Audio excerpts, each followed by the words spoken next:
Bienvenidos a Buscando sus antepasados in Mexico. Welcome to Researching Your Ancestors in Mexico. The parish registers of Spain, Mexico, and Peru are the oldest and most complete of any in the world.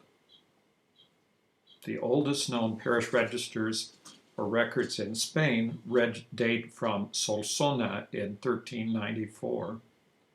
The Spanish parish records in Peru date from 1537 in Lima.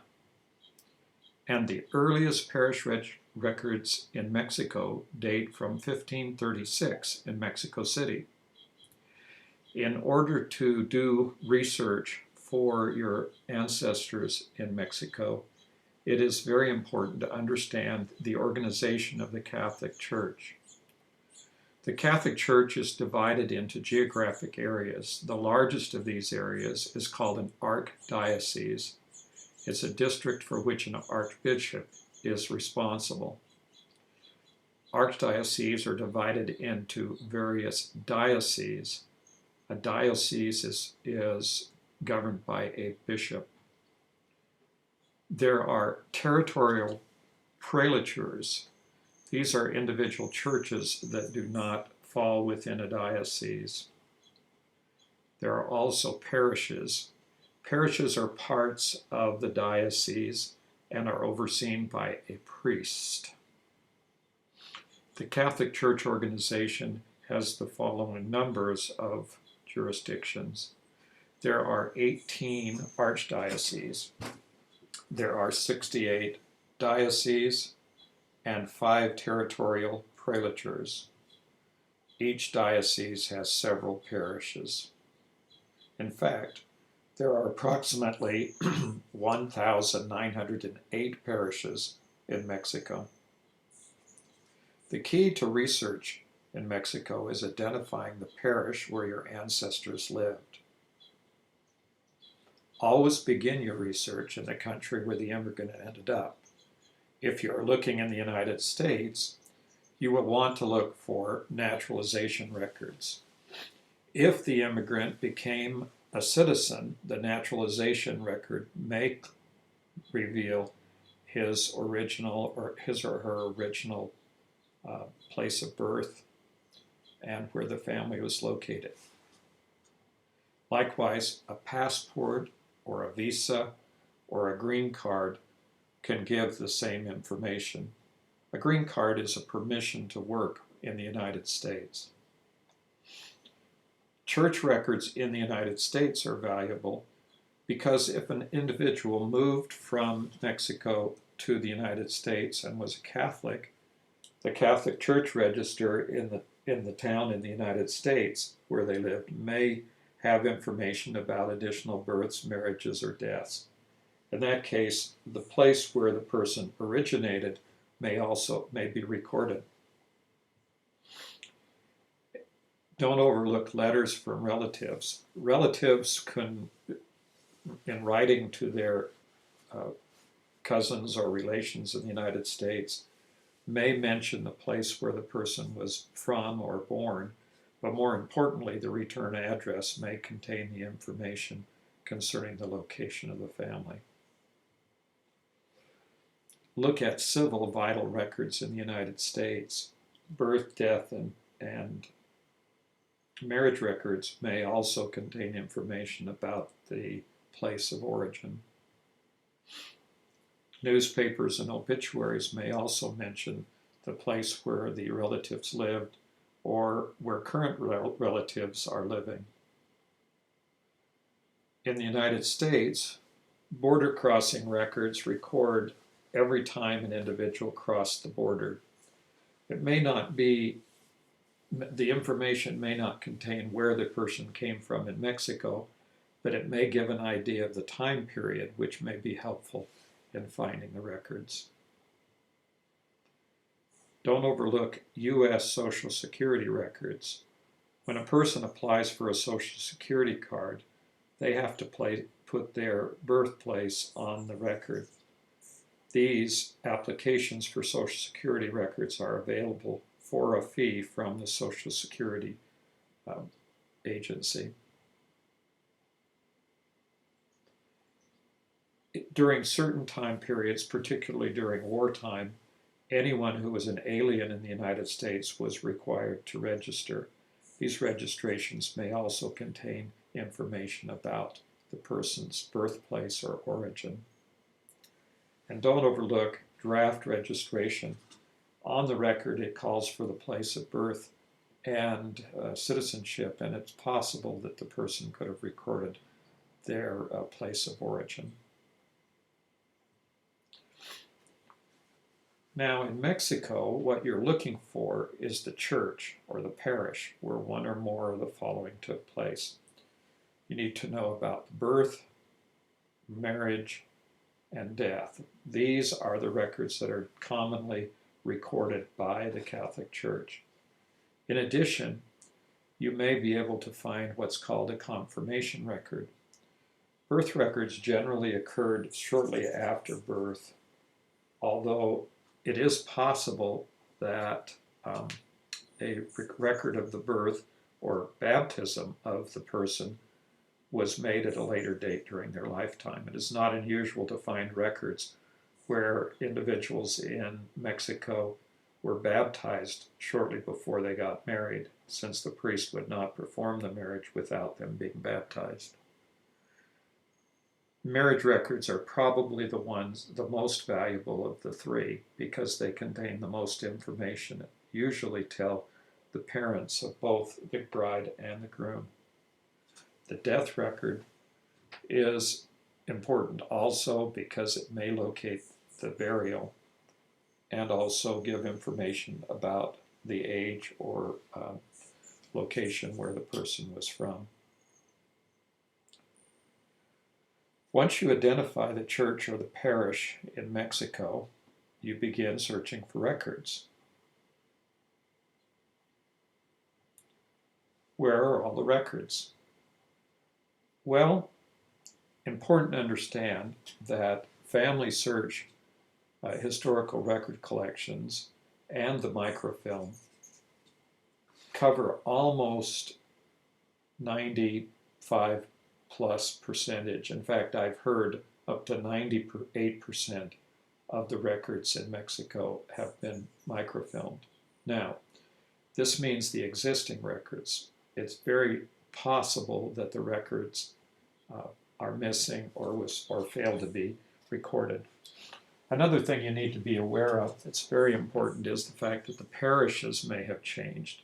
The jurisdiction. Church may have been closed, or a church may have been opened, and the priest may have moved the records from one church to another.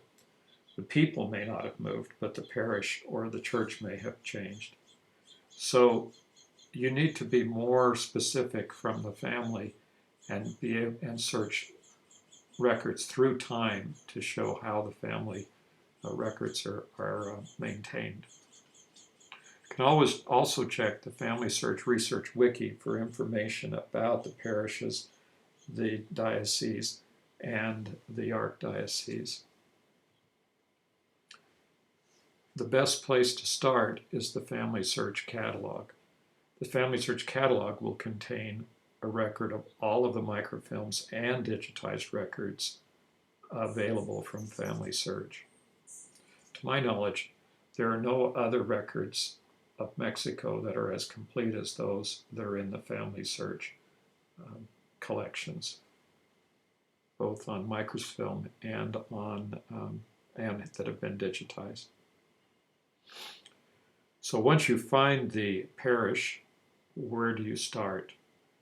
Well, first, you need an approximate date. You have to know when these people lived in order to begin searching the record, unless you are very patient and decide to search all the records from the beginning of the parish until the end. In this case, I would suggest searching the records backward in time. Figure out the age and the approximate birth date of the oldest member of the family and work backwards to those to find earlier records.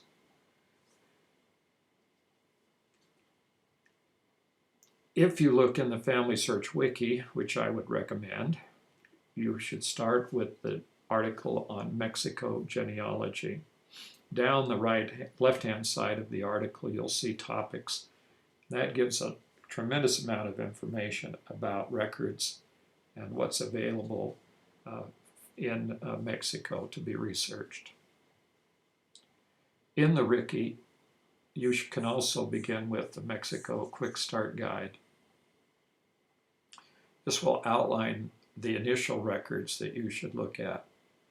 Basically the same thing that I'm talking about here in this guide. Remember when you go to the Research Wiki that you are looking for the place of origin. There is an article called Mexico, Locating the Place of Origin. Might be helpful to you to know that Mexico has 31 states plus the federal district of Mexico City. In fact, the name of the country is not just Mexico, it is the Estados Unidos de Mexico, or the United States of Mexico. Also remember in the Research Wiki that Mexico has 2,438 municipalities. These are the civil divisions of the states, roughly equivalent to counties in the United States, although they're not the same. But each of these municipalities could have one or less than one parish. In other words, a parish could extend over more than one municipality, or there could be more than one parish in a municipality.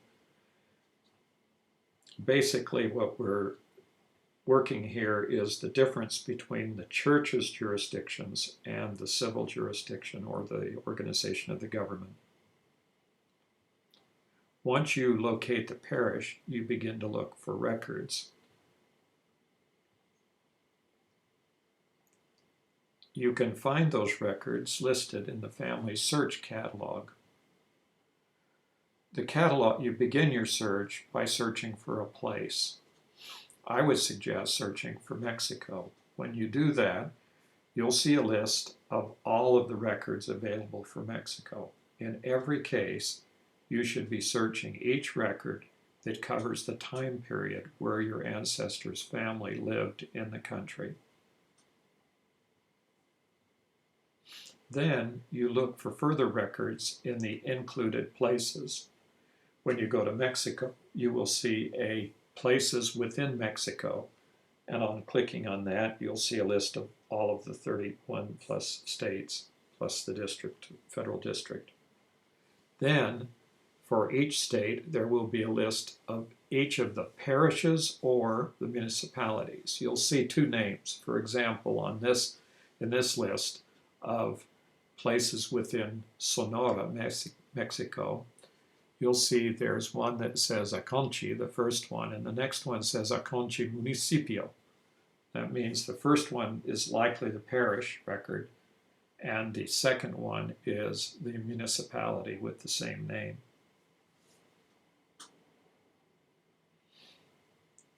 Be sure to search all the records listed in the Family Search Catalog that are available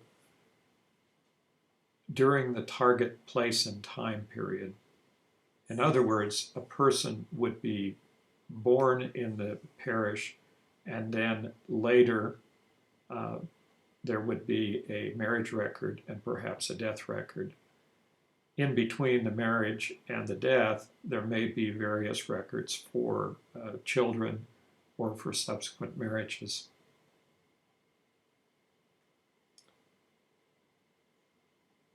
The basic Mexican records are the civil registrations that began in 1859 and were nearly complete beginning in 1867. These are very easy to research and read, and are generally in chronological order. The next is a 1930 Mexico federal census. Surprisingly, this is the only census that's searchable from Mexico. There are, of course, extensive parish and diocese records, and as I mentioned at the beginning, these can go back into the 1500s. Now, If you do not find the information in a parish record, you should always search the diocese, because it is possible that the record was re-recorded in the diocese. What happened is they have records called bishop's transcripts. The bishop transcript, the bishop comes in periodically and transcribes the records in the parish as a second copy. Once you find one record, you can go forward and backward in time to find more. If you find the name of a baptism or christening of one of the children, then you can go 2 years, 1 year, 2 years, forward and backwards to find additional children in the same family. It is not unusual to find many ancestors in the same parish. Thanks for watching. Remind everyone to see more instructional videos. Go to the BYU Family History Library YouTube.com channel. Put the address here, but it's easy to go to YouTube.com and search for BYU Family History Library. Thanks for watching.